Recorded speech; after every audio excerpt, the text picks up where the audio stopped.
Hello, and welcome to our webinar, Artificial Intelligence in the Supply Chain, Separating the Hype from Reality.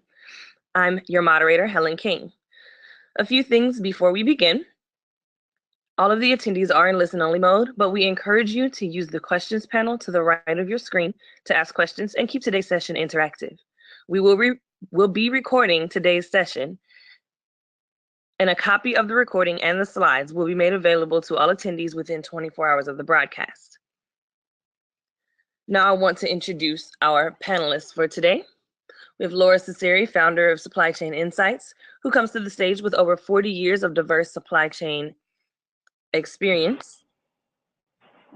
Fred Laluyaux is the president and CEO of Aera Technology. Fred is an entrepreneur at heart. He founded his first company at the age of 23, and prior to Aera, he was the CEO of Anaplan, which he grew from 20 to 650 employees, and over $1 billion valuation. Before that, he held several executive positions at SAP, Business Objects, and ALG Software. Kaushal Dave is responsible for product management at Aera's Cognitive Solutions Development. A veteran of Anaplan and Steel Wedge Software, Kaushal has over a decade of experience in enterprise software, including advanced planning systems, ERP, CRM, and analytics. Welcome, everyone, and thank you for joining us today. Hey, thank you so much, Helen. And Fred, this is a fun time for what you're doing. I can't wait to share with the audience today. We've got over 100 people live, and we had over 400 people that signed up that will be getting this. So congratulations on entering this new space, and let's get to it. Let's separate hype from reality. How about it? That sounds like a good plan. Good morning, Laura. Good morning. So, when people talk about building the autonomous supply chain, we're talking about building a spectrum of capabilities from the predictive analytics that we had in traditional advanced planning to text mining and pattern recognition that we see in things like sentiment analysis or some of the machine learning that we're starting to see in master data management, and cognitive computing, which brings in rules-based ontologies, which allow learning and sensing, to the autonomous supply chain, which is dependent upon not only learning and sensing, but the use of smart sensors, and then moving that into processes, which one of the things that excites me is multi-tier processes, which we're starting to work on in our network of networks work. So today's supply chains don't sense, they respond. And often they respond based upon historic or latent data. And the evolution of decision support or rules for the supply chain are often on this data which has latency. It's not current, and it's often batch, and it's not based upon real-time sensing. So this whole evolution of artificial intelligence, building the autonomous supply chain, I find very exciting. I find that we're about 5 years away from the redefinition of decision support tools that we call things like revenue management or supplier management or rules and warehouse management or transportation planning or advanced planning, which is demand and supply and factory planning. So the impact of this is pervasive. Now, the biggest barrier to being able to separate hype from reality, I think, is our current mindset. We currently are very set in a paradigm of the advanced planning world where we have fixed hierarchies. We have to decide on the fixed hierarchies before we implement the solutions. And we feel like we've got to touch the data a lot to make it better. And in fact, one of the things that has happened, even though over 90% of companies have advanced planning tools, is we have this creation of what I call fondly Excel ghettos, where people work on Excel spreadsheets to make the data better. Then the evolution of cognitive computing and the building of rules-based ontologies and sense and learn, we have glass boxes which allow us to interact with the engines and to be able to fine-tune outputs. However, we must move past Excel spreadsheets and the belief that when we touch data, we make it better. And that's part of the paradigm that needs to shift as we go from the first generation of decision support tools to this new generation of decision support tools, because it gets at a fundamental question of the talent we need to have to manage planning processes.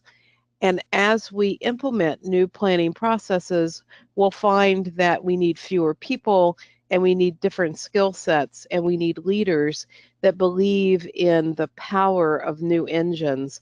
And it isn't just touching data. Instead, it's about letting the engines do the heavy lifting based upon sensors and real-time data. Now, this evolution, as we think about it, and Helen, if we can move to the next slide, is going to be pervasive. It's going to redefine supply chain planning. It's going to allow us to build outside-in processes based upon market insights. It's going to redefine master data management because we will no longer have to hand code and hard code data. Instead, we'll crawl across data sets and the data will tell us the context of the data. It allows us to drive rule definition and redefinition of the supply chain, things like available to promise, allocation, inventory matching, rules tendering for transportation. These are all rules in the supply chain that were set up for single ifs to single thens. And as we think about many ifs to many thens with learning engines that allow the rules to be smart, it will redefine the rule sets. It will also allow sensing and the use of machine to machine automation and things like digital manufacturing as we take streaming data from factory machines to wearables to cognitive computing that will tell us when maintenance needs to happen or will redefine production scheduling based upon digital manufacturing concepts. And it'll also help us to be able to test and learn and do in vitro testing of markets so that we no longer have to do test markets with limited latency for read, but we can test and learn on individual assortment in markets based upon what's happening today. So the use cases can go on, and for more information, you can reference my blog, but this is where we're actually doing a lot of work. Right now, we see that most of the cognitive computing work is happening in either projects, so a special project, or in the redefinition of engines within existing systems. So thinking about redefining the engine within SAP APO DP, or redefining the demand engine in JDA for demand planning. And so we're not to the point where we are redefining systems, but looking at engines and rule sets and projects right now. Helen, if we move on. So the use cases are many, and as we think about the movement from traditional thinking that was inside out, which was very focused on orders and shipments, to being able to be outside in, to look at channel data, market drivers, to be able to look at multi-tier channel behavior, and to look at how do we translate what's happening in the channel with zero latency through sensing and cognitive engines. The focus on organizations within functions versus the ability to look at source, make, and deliver together, not just for an enterprise, but for a network, to be able to build multi-tier capabilities and to be able to use all forms of the data, not just structured data and batch processes, but the ability to use data that moves at multiple speeds. So Internet of Things data moves real time, pictures are more batch, and the ability to move data that comes in at different speeds into cognitive engines and use structured and unstructured data to drive output.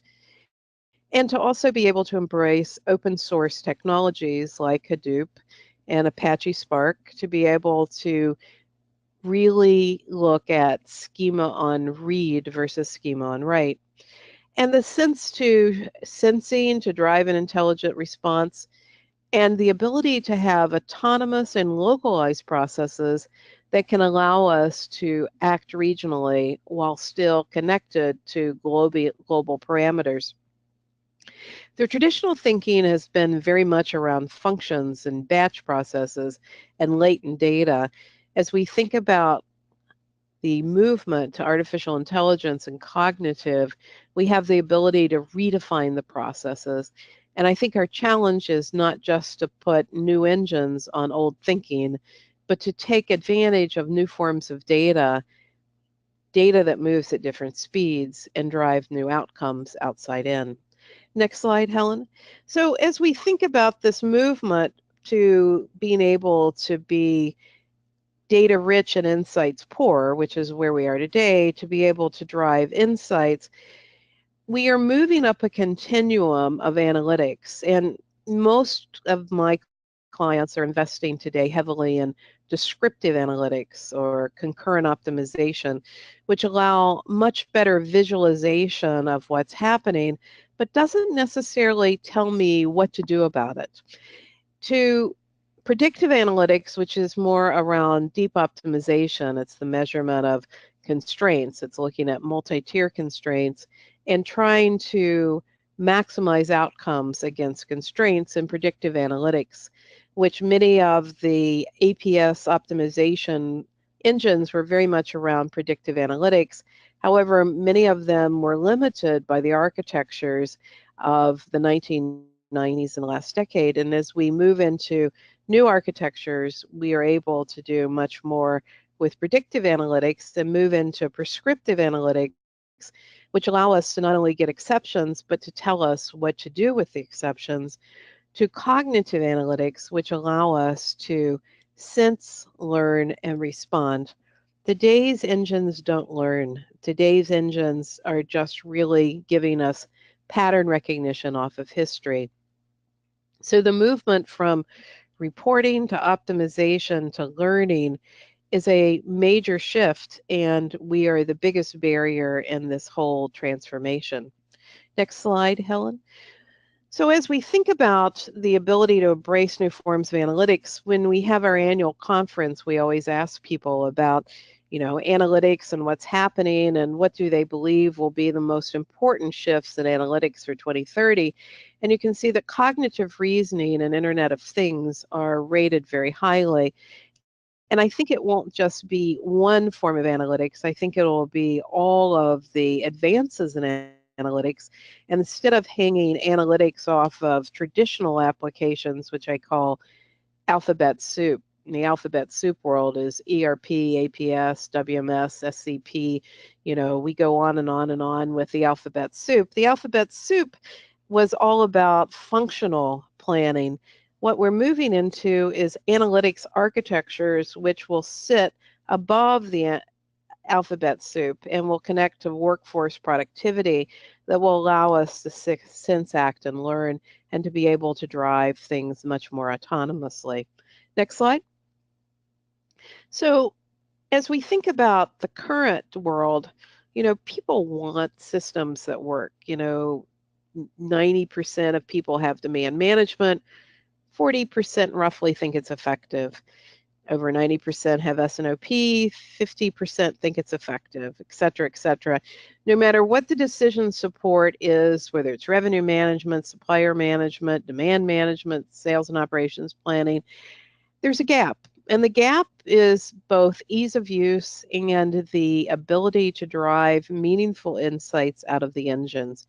And I think that the new approach with cognitive and the new approach with really advancing the analytics offers a great opportunity to drive improvements. Next slide, Helen. Now, as we think about engines, we have to think about data, and we not only have to think about structured data, but unstructured data, because we're in a new world where we can use unstructured data, whether it's text or warranty data or sentiment data or images, to be able to move into engines, to be able to drive outputs. And I have demand here. It could also be supply, but we also have planning master data. And I think one of the realizations for many of my clients that have moved from regional to global planning is the need for planning master data. And planning master data allows me to see cycles and allows me to see lead times, not as constants, but as variables and as profiles. And the ability to apply machine learning and cognitive computing to the planning master data is an important concept also, because it allows me to look at what's happening and to be able to use the most current data. The inputs into the engine from planning master data are extremely critical also. And so here we have two opportunities for cognitive computing. One is the advancement of the engines. Second is the cleaning of the planning master data. And third, it is the ability to cleanse data coming in to look at things like outliers or duplication or perhaps something that is a batch file that's an issue. Next slide. The other thing is rules. If we think about single ifs to single thens, is always an issue with ATP and allocation of, how do we do things like substitution? Most of our items we can't really adequately substitute because we don't have rules that have many ifs to many thens, many customers for many options for substitution. Or how do we match inventory with orders based upon customer logic? We again have single ifs to single thens. So the ability to have an ontology in cognitive computing, which allows multiple ifs to multiple thens, is a very powerful concept for things like allocation and inventory management and transportation load tendering, and to be able to have the rules to be current based upon current data, to be able to keep track with the speed of business. Next slide. So supply chains don't play by the rules, but they could with cognitive computing. So how do you get started? Well, the first thing is you don't want to take a big brush and, say, we're going to just go all in. You want to test and learn, and you want to evolve. And you can start by redefining master data using machine learning or planning master data. You can look at planning engines and replacement of planning engines and conventional APS to basically improve the ability to drive outcomes. You can look at improving supply chain rules and build towards the redefinition of decision support. A lot of times people say, well, vendor A is going to eliminate their solution in 5 years. And I'm like, great. Let's get on with really redefining decision support to be what it couldn't be over the last decade with systems that sense, learn, and act. And that's where I think we're moving, is the ability to redefine decision support, both rules and engines, to be able to help people to have better and more informed decisions to run their business. Next slide, Helen. So, not everybody's an early adopter. In 2006, when I worked for another analyst company, we had an even bell curve. We had a more normal distribution of early adopters. Today, we have 14% of companies that are really early adopters and 35% which are laggards. If you're an early adopter, now is the time for you to be thinking about testing and learning with the new forms of engines and the new forms of rules and master data to really work together with best of breed providers to be able to redefine decision support. If you're a laggard and you want to wait and let other people pave the path, you should stay in touch with these technologies because they're moving very, very fast and they're very promising. Next slide. So in this process, one of my clients says, the first thing he needed to do was have a talk with the CFO. And in the talk with the CFO, you remove the handcuffs and you basically say, we don't know what this is going to do, but we think it's going to have immense ROI. So take the handcuffs off. Don't ask me to give you a defined ROI. And let's implement a stage gate process for a new process innovation like product innovation and have sign-offs before we roll out the new technologies to be able to test and learn.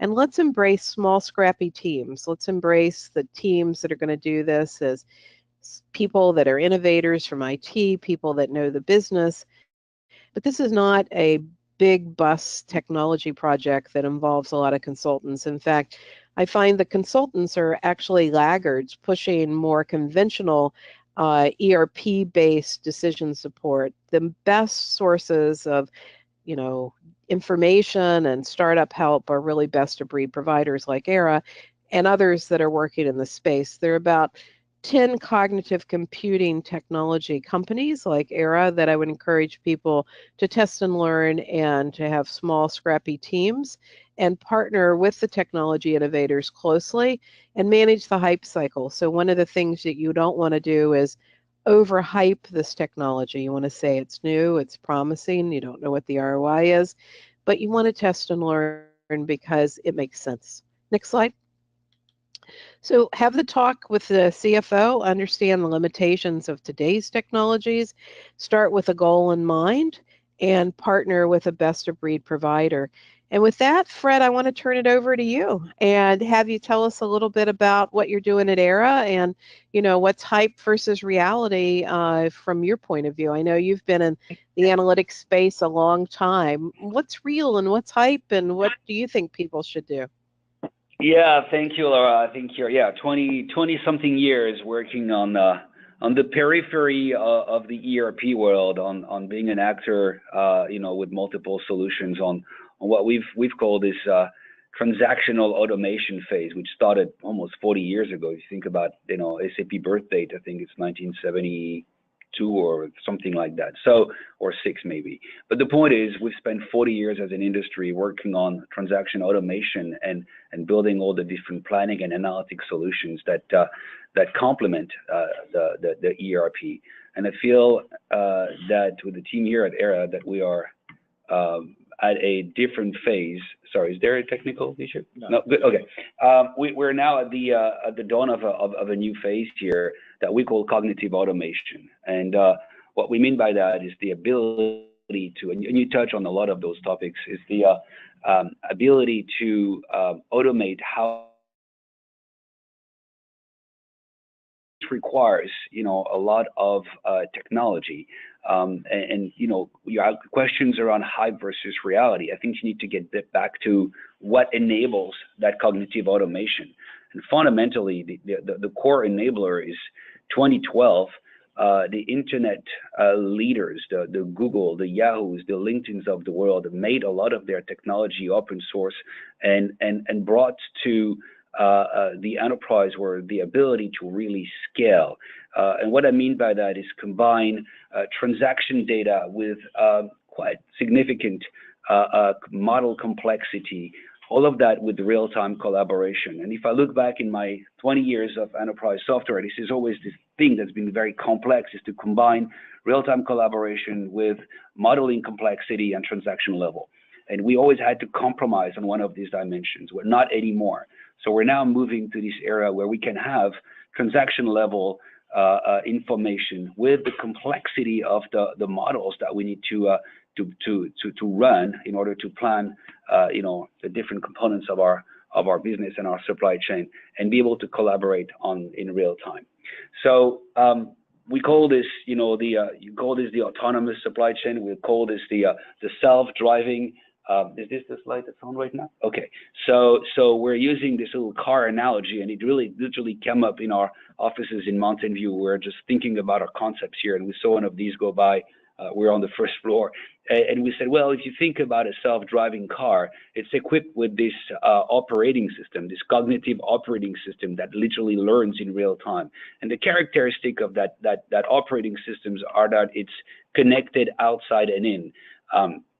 It captures all the signals from the outside world through a series of GPS, lidars, lasers, sensors, but it also is connected with anything that's happening inside the car, velocity and all the different components that helps the car operate. So connected outside and in, and it's operating in real time and always on, which is fundamental. This is why you want to trust those devices, that they're not distracted, they're operating 24/7. and they are able to massage a vast amount of data in real time, much faster than the human brain can. They're being programmed to think, and I should say here, thinking and learning. I think you touched on that in your presentation. The learning part is almost as important than the thinking part. Thinking will be based on models that we can pre-establish, but the learning will be from the experience of running the process. And the last point, of course, is autonomous. Those operating systems have the ability to take action autonomously, change lane or press on the brakes, but also based on what decisions need to be made, inform the driver and give the driver a choice. So think about that operating system, but remove the car analogy anymore and think about what if we were able to build for an enterprise environment a system that's connected outside and in, real-time and always on, thinking and autonomous. The challenge, of course, will be to feed that system with you talked about structured and unstructured data. You're absolutely right. And if you look at the world of our customers, some of the largest companies in the world, the issue is that, they have 20, 30, one of them has 128 different instances of ERPs that are the result of companies going through M&A and trying to rationalize that. And even if you think about one vendor, if it's your standard for ERP, you may have 5 different versions of the system. So you have massive amount of transactional data that's locked into those different ERP systems that needs to be brought in. That's your inside out version of the data, brought into the operating system in real time and combined with external data coming from IoT and vendors data and so on and so forth. And that's really the complexity of the model. There is a below the line, which is bringing all this data and normalizing it, harmonizing it, indexing it into a cloud environment at scale. And then there is the thinking and the learning part that comes on top of it. So that's the nut that we've cracked with our technology. And if you think about this technology, what it does from a user perspective, it understands how the supply chain actually works, how your business actually works. And it does that through a lot of processes that I'm not going to detail right now. But, in a nutshell, if you think about what Google does, right? Google doesn't crawl the internet into every time you're doing a search. Google has already taken all your website and indexed it on their servers, and that's what gives them the ability to deliver the results as fast as they do. And when you click on the link, it then brings you into the outside world. And we've basically mimicked that technology by replicating, taking a picture of all your transaction data into our cloud in real time. Every time there is a batch that's closed with SAP or any other vendors, we'll bring that data into the system. We'll do a lot of work on that data. We'll index it, we'll harmonize it, we'll augment it, we'll do all that. And that will give us this real-time visibility into your business operations. And we'll give you a quick demo later, but this is a very important first step, is have this cognitive layer that really connects the different components of your supply chain in real time. The second aspect, once you've got this system, this data in a normalized cloud environment with time series, with this cognitive layer attached to it, you can start mimicking how planners will do their work. And once you understand the way they do their work, you can start automating that process and bring real-time recommendations. So think about my concept earlier of real-time and always on. Here I've got an engine or a set of engines or agents or bots, we can call them multiple ways, that are scanning my data in this cloud environment in real time and analyzing the course of how decisions can be made and making real-time recommendation. Third component is prediction. I mentioned time series, I mentioned this augmented data. We have developed a series of algorithms that allows us to run predictions, predict business outcome, which is extremely helpful in a planning world, of course. And the last component, which is really important, is the ability to act, right? If I want to close the loop between the real-time understanding of my business operations, getting recommendations on how I can optimize my supply chain with predictions, I need to be able to act, which is literally automate how the process, automate the execution of the decisions that we've made. And with that loop, we have a full agent that's supporting the planners in real time. So Koshal, if you think about how Aera operates in for some of our customers, can you walk us through some of those use cases? Yeah, absolutely, Fred. This is a very interesting, slide because it's very similar to what you mentioned, Laura, in the beginning as a part of the use cases in this new age and new phase where people are not looking at, standard, planning and execution systems, but they're indeed looking at, data-driven cognitive applications or cognitive skills, as we call them. And, the fundamental difference between what you see here and what the industry has been traditionally doing is the fact that it digitally replicates the entire process for you. You take this supply chain map on the left hand side here as an example, or the end-to-end supply chain visibility as an example. What it essentially does is it integrates your end-to-end digital manufacturing process, to drive productivity, increase agility, and give you several other benefits from a visibility standpoint. That was traditional. But on top of it, what it really does is it is giving you a real-time digital map of your entire manufacturing operations, all the way from your supplier, to the delivery in your markets, with machine learning, with embedded machine learning algorithms that calculates and assess the impact of the manufacturing parameters, and giving you the results such as plan CTP, which is not just rule-based, but which is machine learning or AI-driven.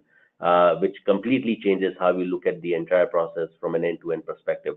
This is no longer a one node to one node visibility. It looks at your entire, entire supply chain, and from an holistic, standpoint, and then gives you, these variables and results and metrics, such as your safety stock, your capacity, your lead time, your ability to deliver on time. And how you can improve your service levels, fundamentally changing, how you traditionally looked at visibility or manufacturing as a from a planning standpoint or from an execution standpoint. So lots of different use cases where the concept of understand, recommend, predict, and act can be applied. I think one of the questions was going back to the car analogy. If you think about self-driving cars, you have 5 level of autonomy, EAV as it's being called, from no autonomy to full self-driving. So we kind of cut our own version of that, and it kind of echoes a little bit with what you were saying earlier, Laura, around the barriers, right, to adopting those technologies. I think you mentioned touching the data, which I think is a very interesting concept. So the level 0 is where we find a lot of customers. It doesn't mean that their supply chain planning and analytics is broken. It just means that they're not really very far in the journey of autonomy and self-driving. That's where we find most of our initial prospects, right? They're backward looking. You mentioned the spreadsheet hell, which is still today, which blows my mind. I mean, still something that we hear about.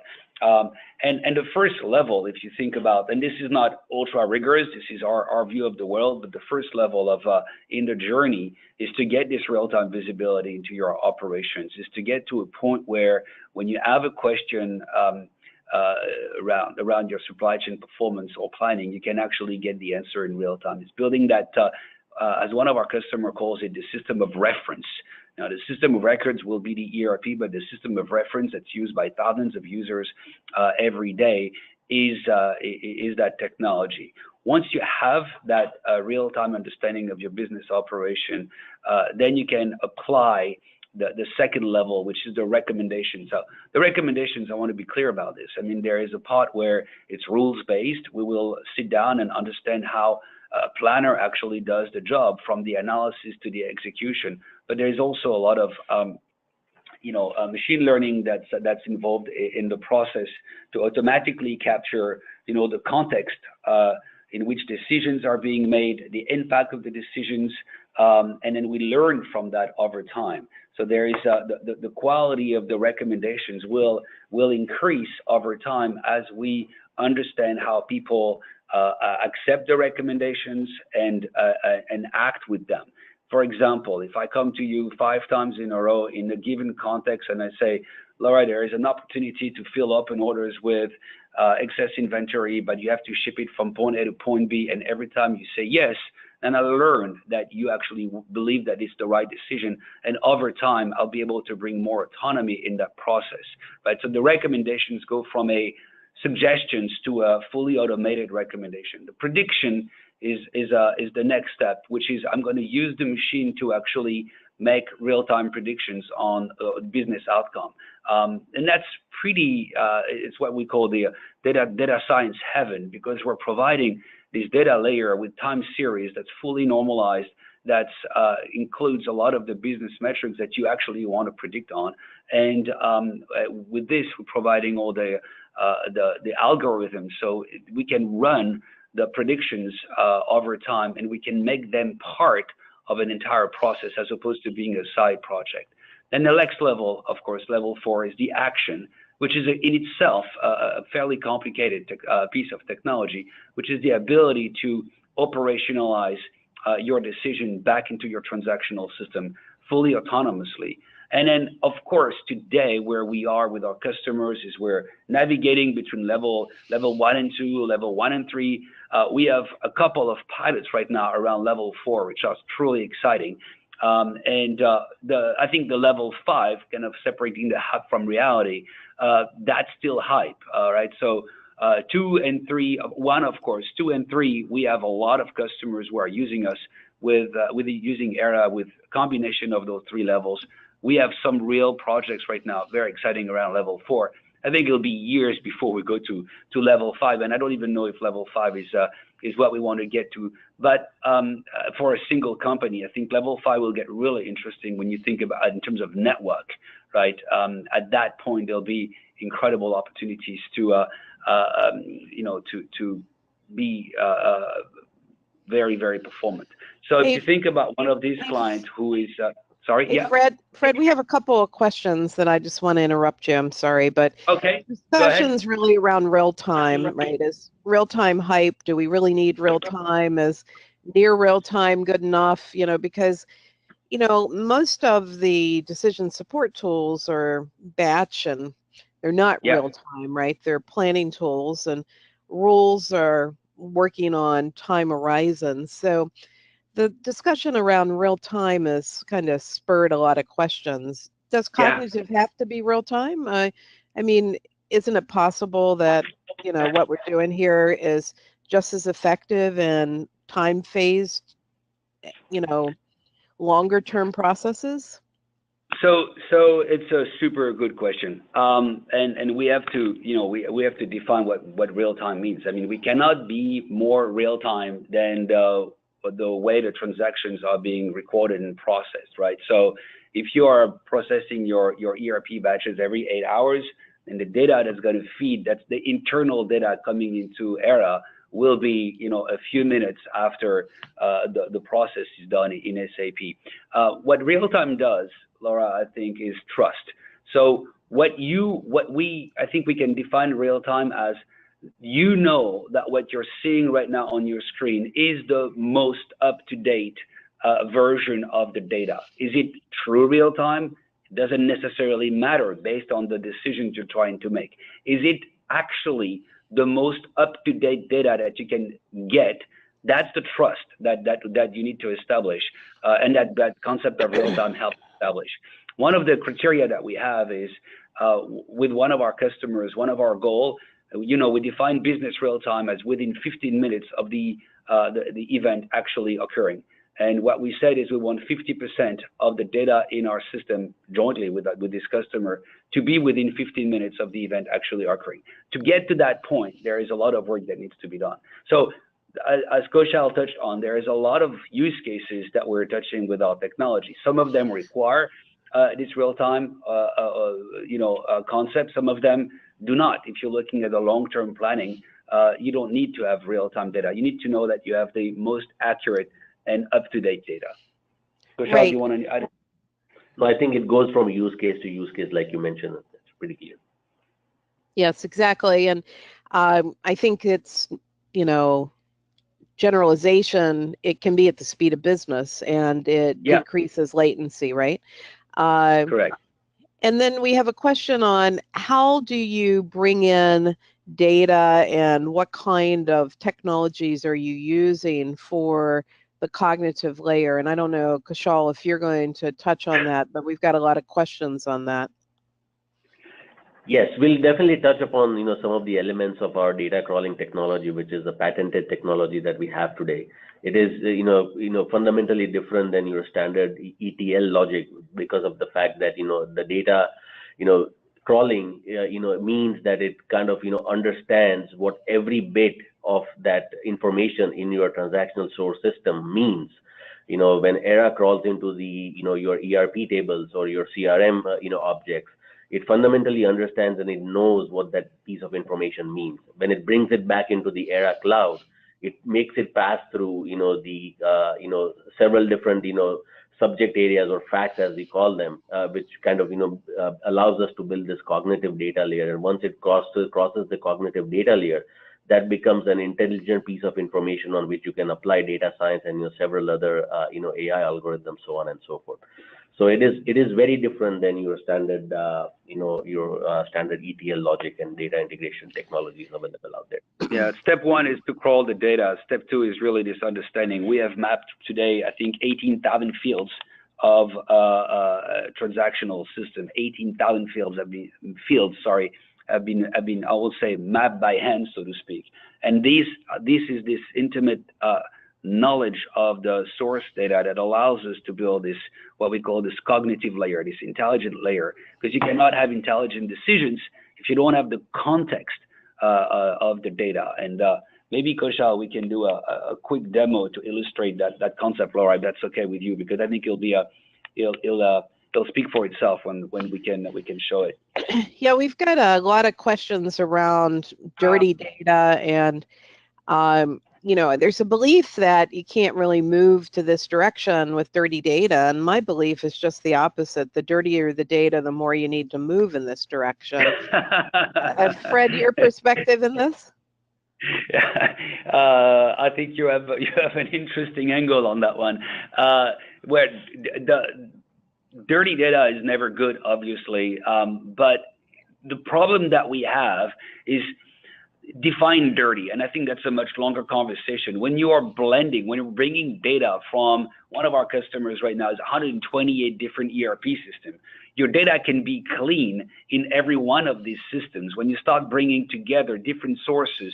So let's just say that we've cracked that nut. I don't want to go into a long discussions. I'm happy to take that maybe offline, but it's all down to our crawler technology that goes down to the bottom of the table, so to speak, and this mapping that we've done. So the data is going to be, when you bring it into Aera, there is a preparation phase that's happening with our algorithms that actually makes it usable, because it can be clean or dirty when you're blending data coming from all the different data sources. If you don't have a technology answer in real time, it's going to be an absolute nightmare. The question we have around that is, I have already a data lake. Can I connect to my data lake as opposed to my ERP? The answer is yes. So we've got that pretty much sorted. Right, because most of the data is not dirty, it's disparate, and Yes. harmonization and synchronization is key, and it isn't about integration, it's about harmonization. And I think that the more issues people have there, the more they should consider this kind of technology.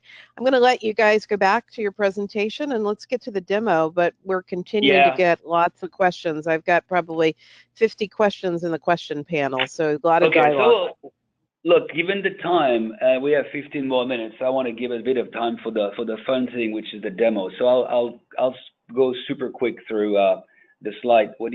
Okay, sorry. So we had this one slide on Merck, which is one of our pioneers, and I want to give Alessandro De Luca the credit for coming up with the self-driving supply chain analogy and helping us build and innovate. Has been one of the main driver behind a lot of our innovation. So we're very grateful. And Merck is a historical customer of Aera that's been pushing the boundaries and really pushing on the self-driving supply chain. So there's some interesting article in the Wall Street Journal.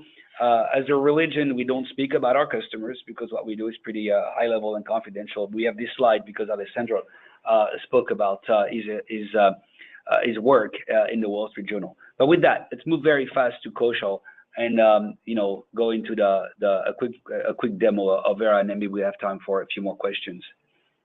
Yeah, absolutely, Fred. So I'm going to start with a demonstration of the Aera voice application first, which will give you a very good understanding of the concept of understand, recommend, predict, and act through the mobile application itself.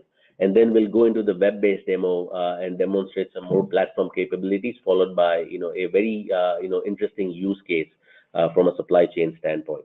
So I'm going to log into my voice application, and I'm going to ask my Aera app a bunch of different questions which are relevant to my business.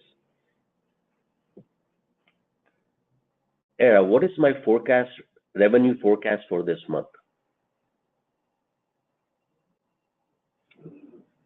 On-track revenue forecast is $1.25 billion against a $1.2 billion target. Which regions are below plan? Latin America revenue for November forecast is short by $46 million. Service levels are expected to drop below 85% as a result. What is my backlog for Latin America?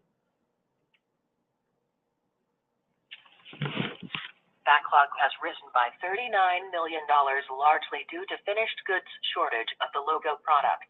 I've found excess inventory for the logo product in Mexico. If the excess is shipped to Brazil, an estimated $32 million of the backlog can be converted to revenue. Please take care of that for me. I am processing the action now. I will let you know when it is complete. Have a nice day. So this is, a very good example of, how I could just, understand what's happening in my business, via my phone. I could, get some recommendations from Aera, through the algorithms and machine learning and AI that it's running in the backend, and then also, very nicely just take an action, which Aera just took for me. So this was one example of what I could do through my mobile application. Now let's go ahead and look at the web demo. So you were on your phone here, on your iPhone, as we were speaking. Yes.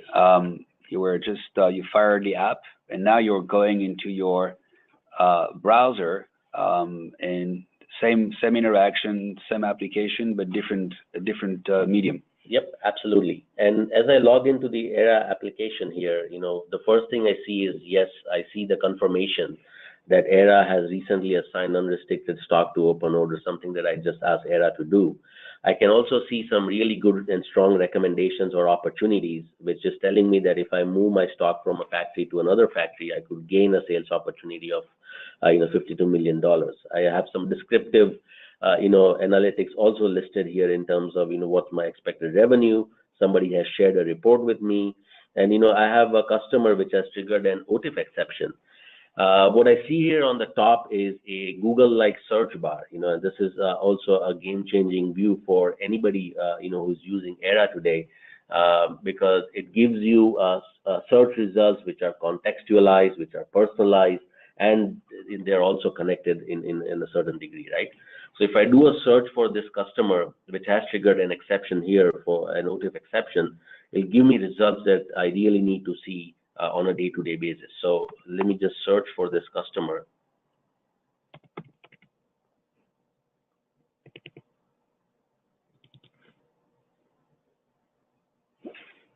It gives me several different suggestions, and I'm going to look at the one that has triggered that exception. And the first thing I see here is, of course, I see that customer name, but I also see, the metrics that matter for that particular customer. This is a completely customized view that I'm seeing here. The viewlets that I see here, these bar charts, are, the contextualized version of what I just mentioned. There is, strong context behind this customer and what I want to see, and it's completely personalized for my use.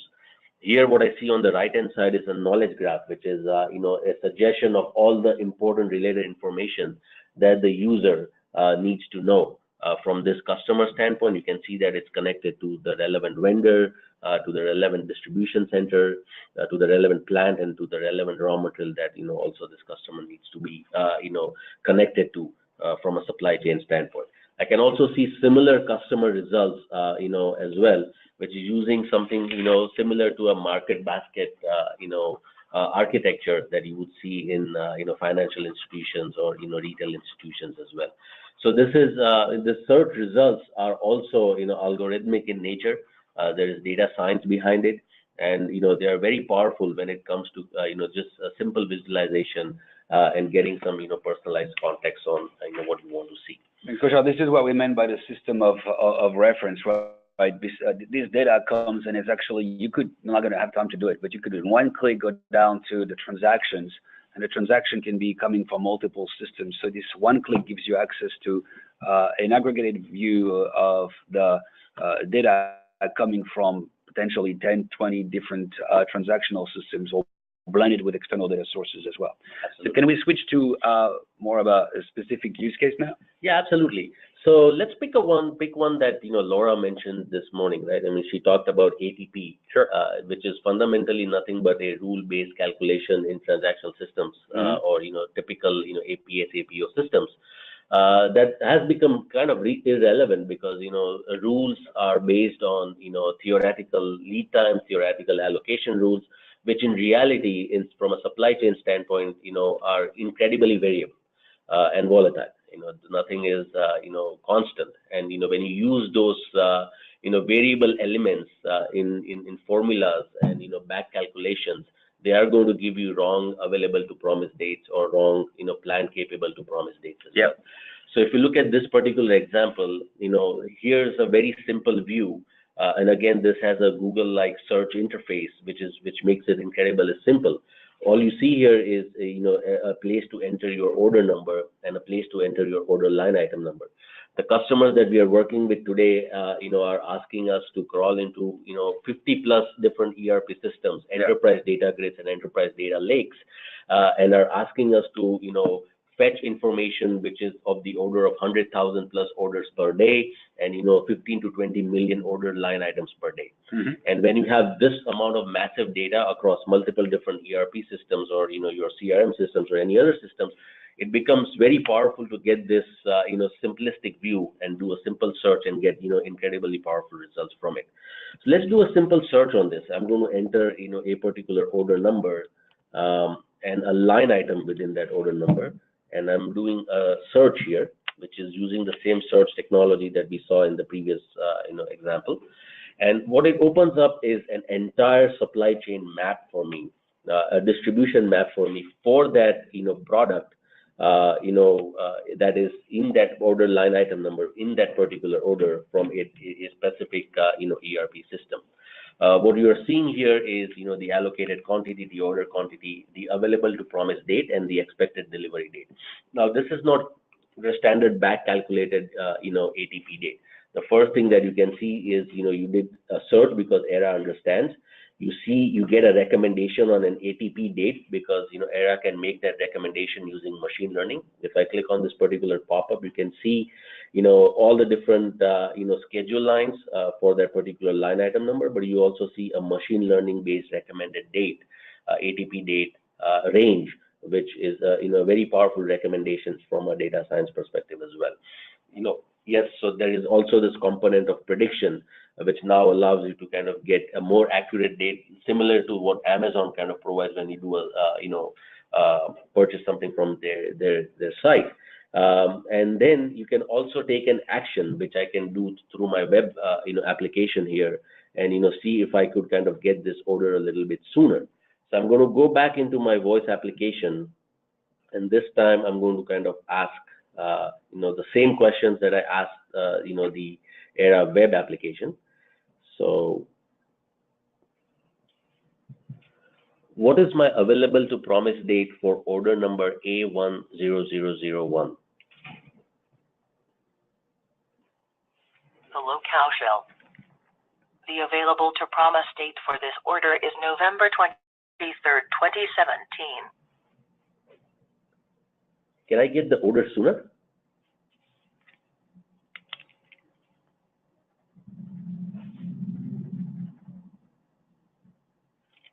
Okay, I'm going to have to re-ask the question because of a glitch. What is my available to promise date for order A10001? Hello, Cowshell. The available to promise date for this order is November 23rd, 2017. Can I get the order sooner? There is an opportunity to reduce the production lead time and subsequent in-transit lead time to Memphis, DC. Would you like me to send an alert to the production planner to make parameter adjustments? Yes. Okay, sending an alert to the planner now. So this is a very good example of how you can also take action. So it kind of now is no longer a rule-based ATP module, but it is a cognitive skill, a cognitive ATP skill. Kaushal, thank you. And we had to add that little glitch, of course, because otherwise it wouldn't be a live demo. Lora, I know we have just a few more minutes for questions, but we thought it would be interesting to show where the most advanced customers are. This use case that we just illustrated here is actually something that we're rolling out for one of the largest and most complex company in the world. So it's interesting to see the state of the art here. So I think to a question, hyper reality, this what we've shown is reality. Okay, well, good. I've been answering questions as we've been going along. Is there anything that we want to wrap up here with? Any last minute thoughts? No, look, from our perspective, it's always fun to talk about this topic. I think you asked the right questions and you made a lot of good points in your intro. Hyper reality, I think it's becoming fast and furious a reality. And I think the key is to your point about companies who are slow to move in or have issues with their data. I think the real issue is what happens if you don't move fast toward those kind of solutions, because the power of this cognitive automation is certain. Yeah, and we've had an awful lot of questions around dirty data and if I use these engines on top of SAP or Oracle, won't you get conflicting answers? We've had decision support tools that allow engine replacement for years, right? I think we've got to break down the barriers within ourselves to rethink our technologies. And there's a lot of questions around real time. Our processes need to move at the speed of business. ATP or transportation routing moves quicker. Most people are dealing with latency of data. Demand planning should not be a real-time process. Supply planning should not be a real-time process. But people should be able to get exceptions and resolve exceptions quicker than what they do today, and right. The system should work for them. And so as we think about the redefinitions of planning, I think we've got to get past our current paradigms to really embrace the future. So guys, thank you for this, and we will archive it and share it, and we'll also be sure you get all the questions. So if you want to answer them directly, you can. Thank you. Looking forward to it. Thank you very much.